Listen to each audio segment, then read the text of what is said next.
মুমিনের ঈমান। এই ভালোবাসাটা কি ভাই? মুমিনের ঈমান। নবী সাল্লাল্লাহু আলাইহি ওয়াসাল্লাম বুখারী শরীফের বর্ণনা হাদিসে বলেন, আনাস বলেন, লা ইউমিনু আহাদুকুম হাত্তা আকুনা আহাব্বা ইলাইহি মিন ওয়ালিদিহি ওয়া ওয়ালাদিহি ওয়ান নাসি আজমাইন। নবী বলেন, তোমরা যতক্ষণ না আমাকে তোমাদের জীবনের চাইতে বেশি ভালো না বাসবে ততক্ষণ পর্যন্ত তোমরা কামিল মুমিন হতে পারবে না। এই হাদিসের বর্ণনা বুঝে যায় আরেকটা হাদিসের মাধ্যমে। বুখারী শরীফের 6632 নম্বর হাদিস, হযরত আব্দুল্লাহ ইবনে হিশাম বলেন, আমরা নবীর সাথে ছিলাম, কুননা মা রাসূলিল্লাহ সাল্লাল্লাহু আলাইহি ওয়াসাল্লাম, আমরা নবীর সাথে ছিলাম। নবীজি হযরত উমরের হাত এভাবে ধরেছিলেন। তো হযরত উমর বলেছিলেন, ইয়া রাসূলুল্লাহ, আল্লাহি লাআন্নাকা আহাব্বু ইন্নী মিন কুল্লি শাইইন ইল্লা বিনাফসি। আমি আপনাকে দুনিয়ার সব জিনিসের চাইতে বেশি মহব্বত করি, ভালোবাসি, তবে আমার জানের চেয়ে বেশি নয়। নবীজি বলেন, তাই নাকি? এরপর নবীজি বলেন, লাউল্লাযী নাফসি বিয়াদিহি হাত্তা আকুনা আহাব্বা ইলাইকা মিন নাফসিকা। ওই সন্তান সম্পদ যার হাতে আমার জান, যতক্ষণ না আমি তোমার কাছে তোমার জানের চাইতে প্রিয় না হবো ততক্ষণ পর্যন্ত তুমি কামের মুমিন হতে পারবে না। হযরত উমর তাৎক্ষণিক চিল্লায়ে উঠলেন, আল-আনা ইয়া রাসূলুল্লাহ, আল-আনা ইয়া রাসূলুল্লাহ, এখন আমার কাছে আপনি আমার জানের চাইতে প্রিয়। নবীজি বললেন, এখন তুমি পরিপূর্ণ মুমিন হয়ে গেলে। সুবহানাল্লাহ। এই হাদিসের মধ্যে স্পষ্টভাবে উঠে গেল যে নবীজির ভালোবাসা মুমিনের ঈমান, শুধু ঈমান নয়, পরিপূর্ণ ঈমান। মুহতারাম হাজিরিন, এই নবীজিকে ভালোবাসায় আমাদেরকে জান্নাতে নিয়ে যাবে। মুসলিম শরীফের 2640 নম্বর হাদিস, প্রসিদ্ধ হাদিস, আপনারা সকলেই জানেন, আল মারউ মা মান আহাব্বা, যার সাথে যার মহব্বত তার সাথে তার কিয়ামত। এই হাদিসের বর্ণনা বুঝতে যায় আরেকটা হাদিসের বর্ণনা, মুসলিম শরীফের 2640 নম্বর হাদিস। হযরত আনাস বলেন যে একদিন এক ব্যক্তি নবীজির কাছে উপস্থিত হলেন, বললেন, ইয়া রাসূলুল্লাহ, আচ্ছা কিয়ামত কখন হবে? নবীজি বললেন, তুমি কিয়ামত সম্পর্কে জিজ্ঞাসা করছো, তুমি কি জানো না? তুমি কি কিয়ামতের প্রস্তুতি নিয়েছো? সে ব্যক্তি বলে উঠল, আহাব্বুল্লাহ ওয়া রাসূলুহু, আমি তো আমার প্রস্তুতি চাই যে আমি আল্লাহ এবং তার রাসূলকে ভালোবাসি। নবীজি তখন ঐতিহাসিক বাক্য বললেন, ফাইন্নাকা মা মান আহবাবতা, যদি তুমি এই কথায় সত্যবাদী হয়ে থাকো তাহলে শুনে রাখো, তুমি যাকে ভালোবাসো তোমার কিয়ামত আসন্ন তার সাথে হবে। বলেন সুবহানাল্লাহ।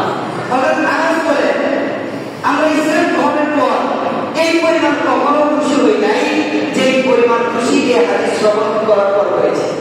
মুহতারাম হাজিরিন, কেন তারা খুশি হয়েছিল? কেমন তার নবীজিকে ভালোবেসেছিল? সব কিছু চাইতে স্ত্রী, মা, বাবা, নিজের জানের চাইতে তারা বেশি ভালোবাসে। ভালোবাসার উদাহরণ অসংখ্য উদাহরণ আপনাকে দিব। হযরত তালহা রাদিয়াল্লাহু আনহু উহুদের ময়দানে যখন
তারা যেন জেনে রাখে যে এই আল্লাহর রাসূলের মধ্যে রয়েছে তোমাদের জন্য উত্তম আদর্শ।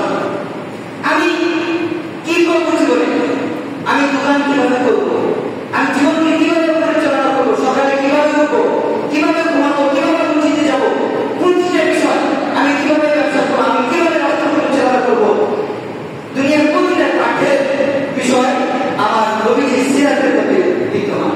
মোহতারাম হাজির, আমাদের জানতে হবে যে নবীজি কিভাবে জীবন পরিচালনা করেছিলেন এবং আমাদের জন্য কি রেখে গেছেন। নবীজি বলেছেন তারাকতু ফীকুম আমরাইন লা তাযিল্লু মা তামাসসাকতুম বিহিমা কিতাবাল্লাহি ওয়া সুন্নাত রাসূলিহি। আমি তোমাদের মাঝে এমন দুটো বিষয় রেখে যাচ্ছি যতক্ষণ না তোমরা এইগুলোকে আঁকড়ে